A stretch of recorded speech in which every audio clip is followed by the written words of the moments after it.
friends. Welcome to another meeting of the United Lodge of Theosophists. A few comments on the declaration of the United Lodge of Theosophists. The word declaration is usually associated with, in this student's mind, declarations of war, or declarations of independence. Next month, we will be celebrating the Declaration of Independence. The Declaration of Theosophy deals with a declaration of war, in a sense, as well as a declaration of independence, or one could say interdependence. The war aspect comes out when we read in the declaration the fundamental principles of the philosophy of Theosophy is a realization of the self, and self is capitalized. That self refers to the one self of all. And to start at a position of a personality as an individual here, and to realize or to eventually come to a point to the realization of that oneself requires a great deal of war upon one's inner self to realize that. And that is comparable to what is stated in the Light on the Path about a rope that is composed of numerous threads, and occasionally one thread is caught in mire and thus stains, and sometimes is in the dirt itself. But through endurance, through perseverance, it manages to rejoin the rest of the threads of the rope. And through the events of one's lifetime that one goes through, one also goes through mire and things of that sort. But to the fight, once again, the warrior returns. And this is the message that Theosophy brings. We here focus on the message, the messengers, and the masters. And their message is one as presented here each week by a student as best as he or she can. The talk for today, as you see on the board, Masterworks of Modern Theosophy. And the readings today come from various quotations, books by H.P.B. herself, beginning with her today, the 31st. Teach to ensure all causes, the ripple of effect, as the great tidal wave thou shalt let run its course. That's from the Voice of the Silence. And then you have Mr. Judge's quote for today. The leaders of the world are always trying to aid us. May we pass the clouds and see them ever. And then from Mr. Crosby, we have today, have no fear, whatever, forget results. Let the warrior fight within you. So will you grow into a closer union, a better realization. So we have today's presentation. It should be stated also, we have twice a month another study class, in which time we are studying the Living the Life by B.P. Waddy, gentleman on the wall over there. And now our presentation.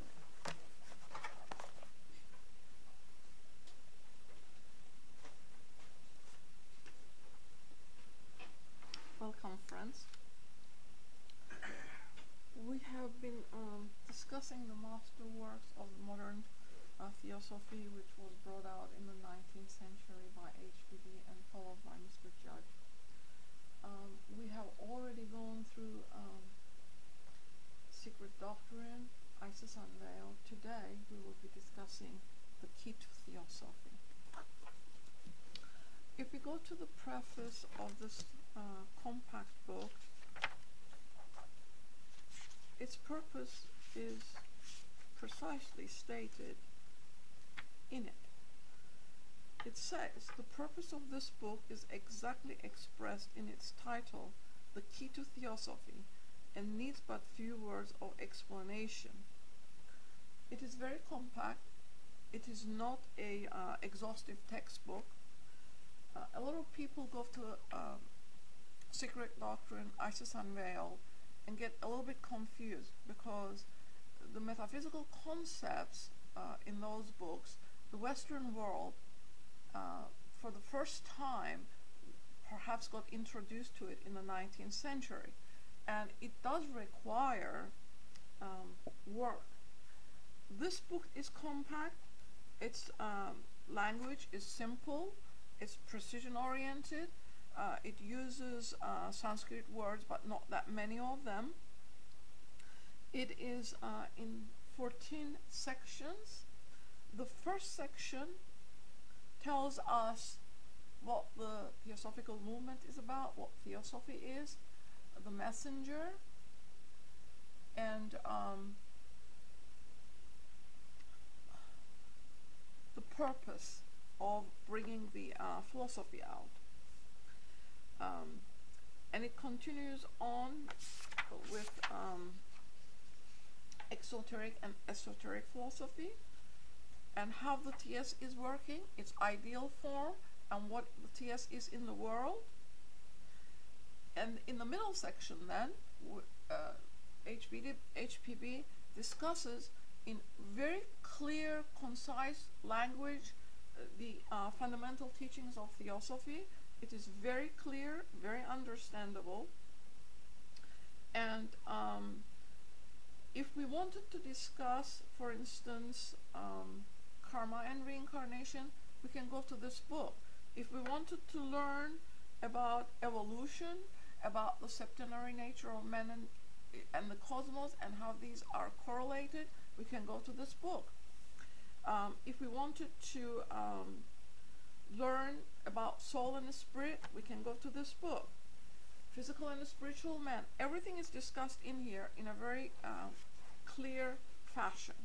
And it is unique in a sense because the end of the book is a address to all of our students' requests as to how we make Theosophy practical, how do we make it popularized, how do we make this a daily routine for ourselves, in the sense that we want to learn it and then give it out. In other words, how do we enable ourselves to learn the philosophy and become useful to all those around us? So it is a very practical section about duty, responsibility, about charity, about social reform, and what its basic tenets are. So it contains a tremendous amount of information. But I will return to the preface, and it also reminds us that to the mentally lazy or obtuse, Theosophy must remain a riddle, for in the world mental as in the world spiritual, each man must progress by his own efforts. So regardless of how clear and concise the language can be, if we will not think for ourselves, then we will not really learn what's in the book. The writer cannot do the reader's thinking for him, nor would the latter be any the better off if such vicarious thought were possible. So we see that we are immediately reminded that our responsibility lies in learning it. And how do we learn it? By studying it, just like anything else. And the end result is that we assimilate it. So there's a process to follow. She's inviting all of us to study it. She's not saying accept it. Study it, assimilate it.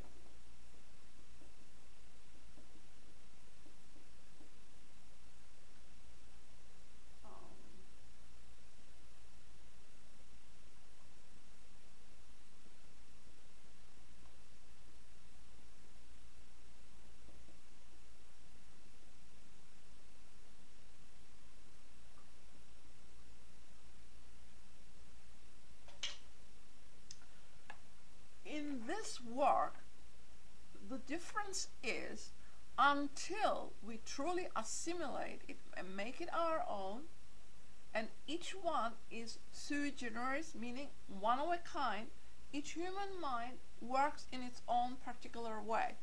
But we have to remember that there is a higher mind. As the first speaker said, the assimilation comes as our consciousness expands. It's not personal, but it becomes impersonal. It is attuned to all the others. And this assimilation occurs as we grow, and that assimilation then actually enables one to practically give it out, because you're practicing what you're learning, and that is what enables the inner life to become alive and the inner meaning of the teachers to become clearer to the studier. So there is a process, and everyone has to follow this in their own fashion and however is suitable for them, but living it is necessary for this process. And she tells us right at the beginning that there's an esoteric and exoteric. All of the religious practices of today are exoteric, because the esoteric part is not given to the general public, and that is why it was kept as a secret, and the name of the book is Secret Doctrine when she wrote it. It's no longer a secret, but how many of the members and how many of the general population take advantage of what was presented. So, what is the task of the Theosophist?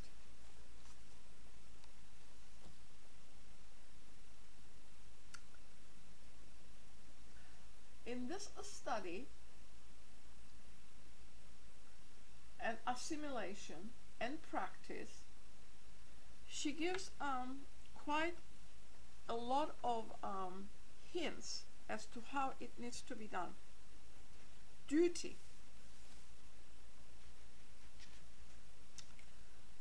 And she says,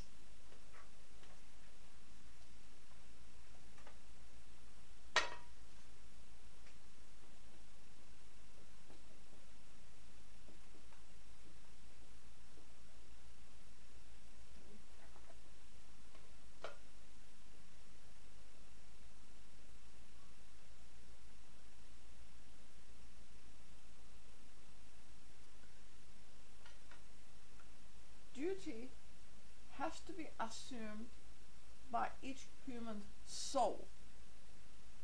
The human soul, when it incarnates, knows what it is here to do. It has come to fulfill what was left from the previous life. And it comes and it knows what it needs to do. But the personality is not aware that there is this inner life that continues from one incarnation to the next. Most people think they're here just one time. So continuity of consciousness has to be established in order for us to remember.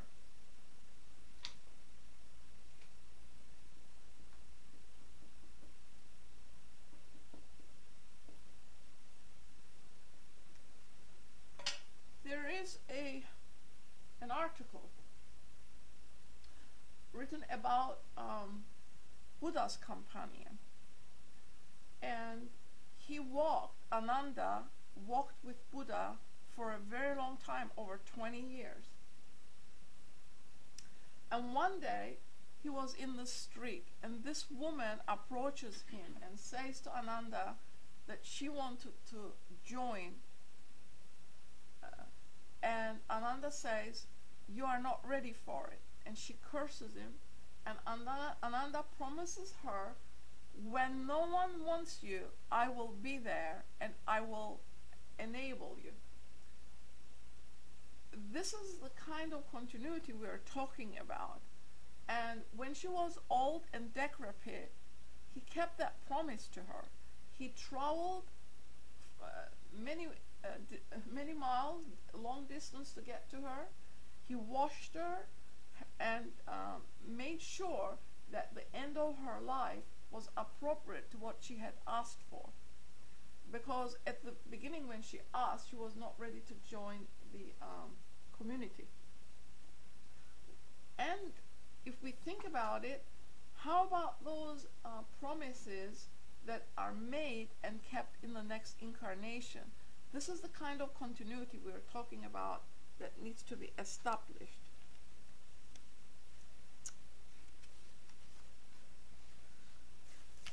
So, what is the final goal? What is the purpose in it? purpose is that each human soul awaken to its inner life, to its inner possibilities, its inner expression. And that comes when we understand what duty is.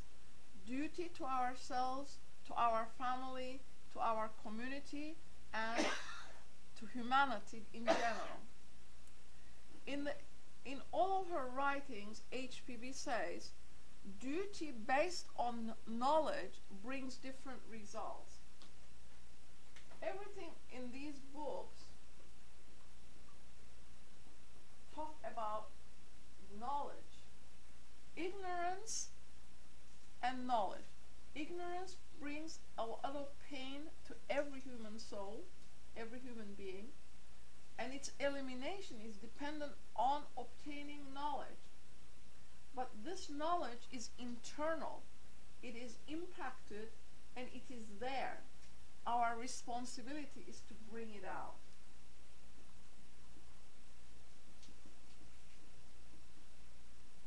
And when we achieve that, when the knowledge becomes something that we daily use, it gives propensity to our daily duties. It makes it meaningful. We know what we are doing. It comes from the inner self. The guidance comes from the inner self. So imagine what kind of society we would have if everybody functioned in this way and fulfill their total duty to everything that they touch in life. So the knowledge is internal. We're not putting it in. We're studying the philosophy, but the knowledge is internal to the soul. It has it already. We're trying to awaken it. What does that awakening depend on?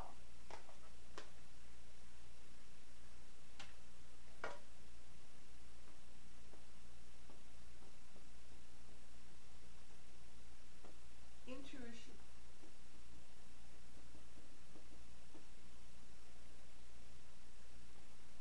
This is there. It's there, but we have to awaken it. Common sense is there too. We have common sense.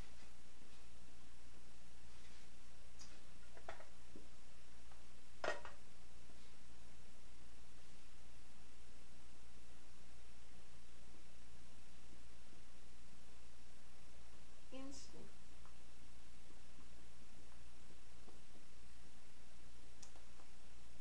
Intuition belongs to the divine mind. It's the higher aspect of the mind.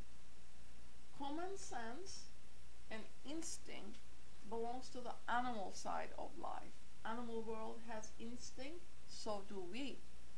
But because we are now enmeshed in substance, the mind has to work through substance, and our instinct is not precision oriented anymore, because we have given ourselves to substance. By the way, it is a natural evolutionary process. We have to uplift all of the substance we use as we go along. It is a necessary step in our evolution. But at this point of our development, in these writings, it is stated that we should have already grown out of that substance and be guided by our own intuitive powers. In other words, we are lagging behind. If you look at the animal kingdom, you see that the instinct is operative. The birds build different kinds of nests. They know how to do it. It's precision oriented. Each species kind of brings about an artwork when you look at it. Each bird has a different way of doing it, and they were showing how the hummingbird does it, how the blue jays build their nest, how the doves do it, and they're all different. It's an artwork, truly. So you see the instinct operative in nature, and it's precision oriented, it doesn't go wrong. But in us, because of this co-joined mental faculty, or its functioning is double, depending whether it goes to the higher or the lower, it's not precision oriented anymore. So if our intuition is to be awakened, then altruism has to be in us too. So altruism.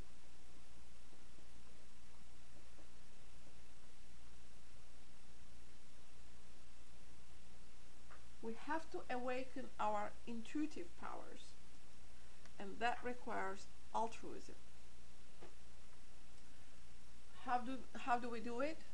How does that intuitive power comes to be operative in each human being?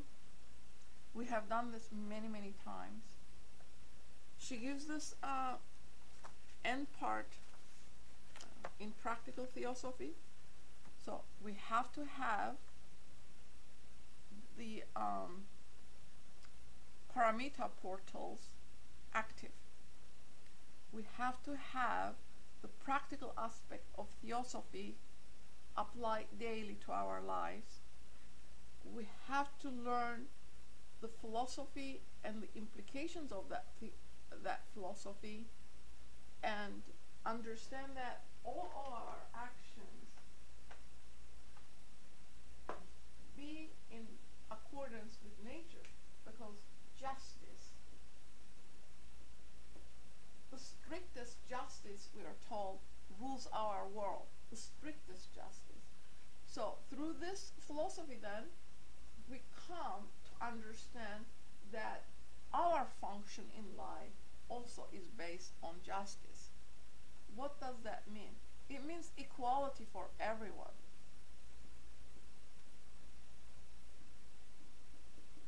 And opportunity.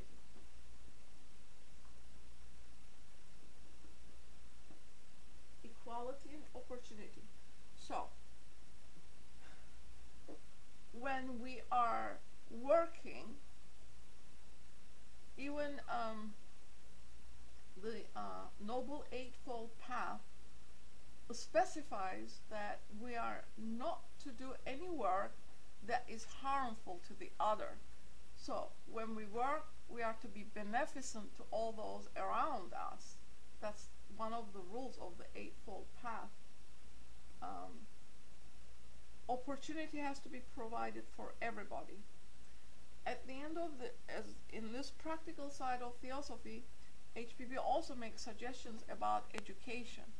Education is not memorization. Even though memory plays a tremendous part in learning, she says to parrot fashion repeating things is not really valuable, but its underlying value is understanding it. That we need to understand what it is we are reading, what is it saying, and put that to your intuitive powers to see how it sits in your inner life. How does it sit in your heart? Is it? This is about giving out the truth as much as it could be given out. Remembering also that truth really cannot be written down. None of the reformers of the world has ever written a single word. It was always written by their followers, or the inner circle, the chelas and the arhats, all those that were in the inner circle and followed Buddha, Confucius, Jesus, all of them, every one of them did not write anything down. It was written afterwards. So the truth then is the philosophical tenets move us towards the truth, but the discovery is internal again with that truth.